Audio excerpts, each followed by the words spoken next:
didn't think that this would be difficult to talk about. Yeah.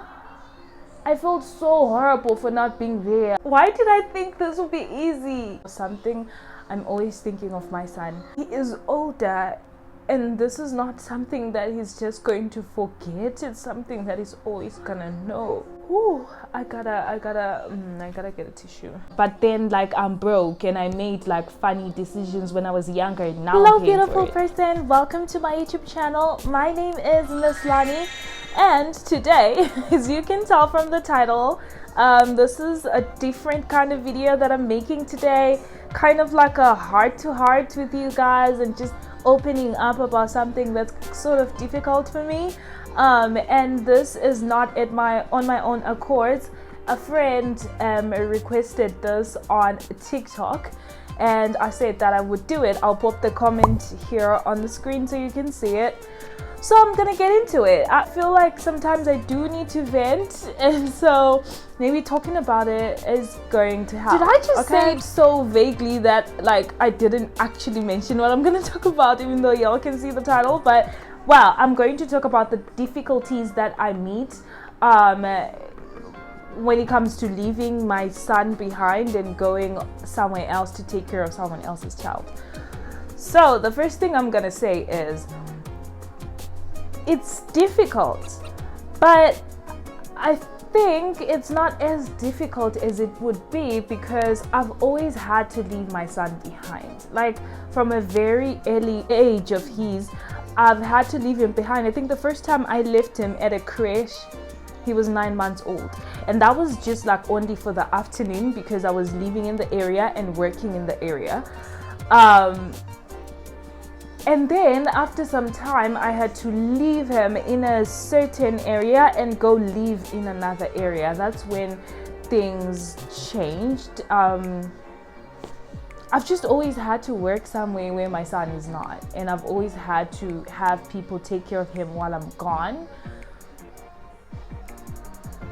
Oh God, I didn't think that this would be difficult to talk about. But I've just always been leaving him behind, and I think it's not as difficult as it would be if this was like the first time or something of the sort. I talked to a friend on TikTok, and she said she doesn't have the courage yet to go and work somewhere else and leave her daughter. I think she has a daughter behind, and I think it's not the same as, you know, with me, because I've just always had to leave him behind, and he's sort of used to it and I'm sort of used to it, and of course it still hurts, right? I thought I'd just put that base out there before I get into the rest of the stuff. So talk about the actual difficulties that I meet once I actually leave, or once I leave. I actually have a vlog coming up where he was sick. He was really sick. Like, I woke up to a message from my sister telling me that he's not well, he didn't go to school, and there's no money in the house, so they can't buy meds and stuff like that. And I looked at the money that I had at the time, and I realized that I couldn't be with him.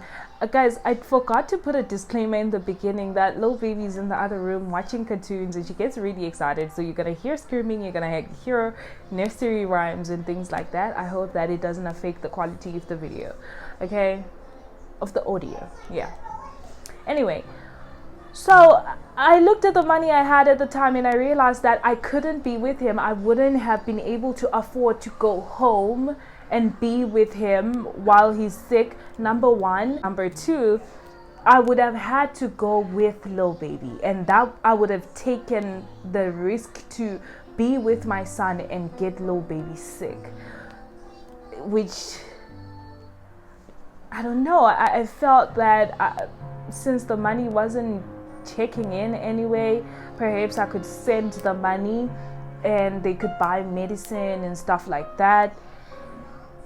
As much as I had to make that difficult decision, and I went through with it,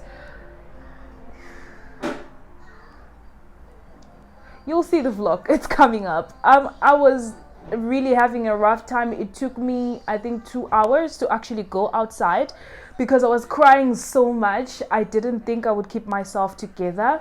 Actually, it probably would have taken me longer, but I called him and I talked to him over the phone, and he sounded like himself, even though he was just really coughing a lot, and the cough was just, yeah. I felt so horrible for not being there. I was like, yo,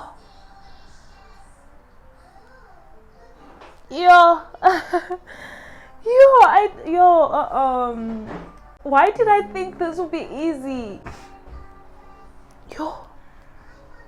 But the point of this is the fact that it is really difficult on times like that when he is not feeling well, and I feel like I could do better just by being there, getting the meds, yes, but being there, making sure what's going on exactly. Like, I was like that kind of kid growing up that was just always sick. So I know how important it is to take note of what's happening, to give a kid comfort and all these things when they're going through all these things, and I just couldn't be there. Like, that's difficulty number one. I do not have like a poetic way to end it or a lesson of something of the sort, but it's just, that's one difficulty that I meet, not being there when I feel like I really have to be, and I would make an absolute difference if I was there. Okay, and then there are days when, for example, as I'm filming this video, tomorrow gune Jewish at school, right? So fanele gubene 10 rand for guti to eat Jewish, and then 20 rand, I think 20 rand for the Easter eggs hunt. I think they're having such a thing. At home, there's absolutely no money. Mina, I was just home a few days ago and I had to pay this, pay that, do this, do that, right? And thank God I actually this time managed to buy something of my own, like you will see on a vlog that's coming up in a few weeks, that I managed to buy some things of my own. So as a result of me being home and spending so much money, I have no money. Literally, when my sister told me that was happening, I was like, yo, I have like 10 cents in my wallet. But the point of this is, sometimes there are times where I could be there financially, like you could find I'm here at work, right? And I have 20 rand or I have 50 rand. But in order for me to send money home, I have to have at least 200 rand so that I could get transport to get out of here, go to the ATM and send at least 100 or 150. So it's just like things like that where I feel like I get so powerless when my son is sick. I get so powerless when my son needs something little, like a loaf of bread, and I have 10 rand here that I can't just give to him or send home so that they can buy bread. It really kills me on days when things like that happen. This, I think, is the third struggle that I'm going to mention. It's the fact that sometimes when I talk to little baby, or I comfort her, or I see her running around, or she's watching a show or something, I'm always thinking of my son. Literally on some vlogs I've mentioned how little baby was watching some shows and I'm like, oh my god, this reminds me of my son. And I get so happy when he watches that because I feel like in some sense I'm close to my son, which is ridiculous, but I get to have a sense of longing. For example, this afternoon she got upset at something that was really simple. Like, I asked her, please take your slippers back if you're not using them because you're gonna trip on them and fall. She was so mad, like she screamed at me, she threw herself on the couch. I think she cried for 2 minutes straight, and I let her have a moment to release her feelings because I knew that something was below the surface that she wanted to express. Then I went and asked her what was going on, and she told me that she missed her mom. And I comforted her and she was okay.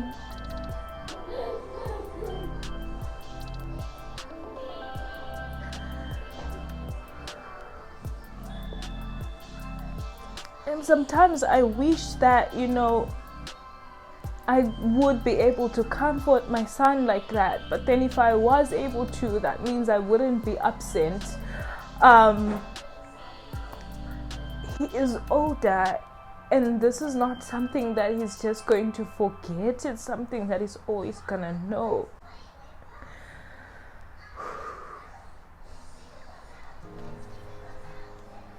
When things like this happen, I always just wonder, when are things going to go well for me so that I can just be with him and make up for all these years. Ooh, I gotta get a tissue. Alright friends, so little baby came and did her naughty things here. So that shifted my feelings a little, my emotions, and she needed something. So there was a bit of a shift, but I don't think I can talk about that anymore. It's a trigger, obviously, and I blame myself so much for not being there all these years and not being there right now. And I'm like, in a few years he'll be a teenager, he probably won't need me that much anymore. Like, I feel bad, but I'm working hard to try and make sure that I'll be living with him soon, and we'll finally get to do things that I've been dreaming about for years. All right, I think this is number 4. I'm not sure what number we're on, but there is there comes moments where he's struggling when it comes to a certain behavior, or, you know, maybe hygiene, for example, or let's just say a certain behavior, maybe towards my sister, towards other kids, or at school, or like lying, you know, stuff like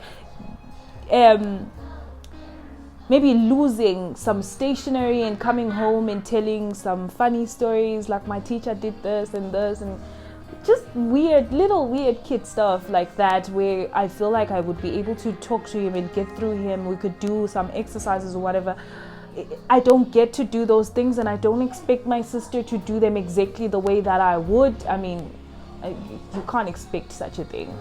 But she uses her parenting skills, which is okay. But when those things don't go away, or they're not worked through, or we talk about them and he blanks out like it's not something he knows, I just feel, again, a gap where I think if I was there, I think I would make a difference. Perhaps there would be gaps because I wouldn't be using my sister's systems, so maybe I wouldn't be able to do things well. But then sometimes I'm like, yo, imagine if we were both there, like things would go well. It's just the why this is such a difficulty is because these things live in my head. I think about them when I lay my head to sleep, when I'm doing something with little baby. It's just, I'm like, yo, I could be there for my son, but then like I'm broke and I made like funny decisions when I was younger, and now I'm paying for it. So yeah, there's a lot of anger, a lot of guilt, and a lot of sadness connected to this whole thing. What makes it even worse is the fact that my parents were not around when I was growing up. I was raised by my grandparents, mostly my grandmother and my uncle. My mom was there, like financially, and then, you know, she would always make sure we have clothes, we have food, there's money and stuff, you know, all these things. My father was not there at all, like at all. I think he came one day when I was 10, and then he was gone again, and I saw him again when I was 22. So like, being a child that came out of that, I feel really, really bad that I grew up to be just like my parents, or at least just like my mom. I'm trying to change some things, and hopefully soon I'll be able to go further, because when I was 8, just things took up some turns that I wish, I don't know, I would wish that those things didn't happen, you know, and I want to just try and not make the very same mistakes, because I think I was worse. Also, my mom had me when she was 23. I had my son when I was 16. So it just made the situation a lot worse. I made unwise decisions, and now it has been impacting his life as well. So yeah, so those are the difficulties that I have. I do not want to end this video on a negative note, so I am going to state that with being here with little baby, there's so much that I learn.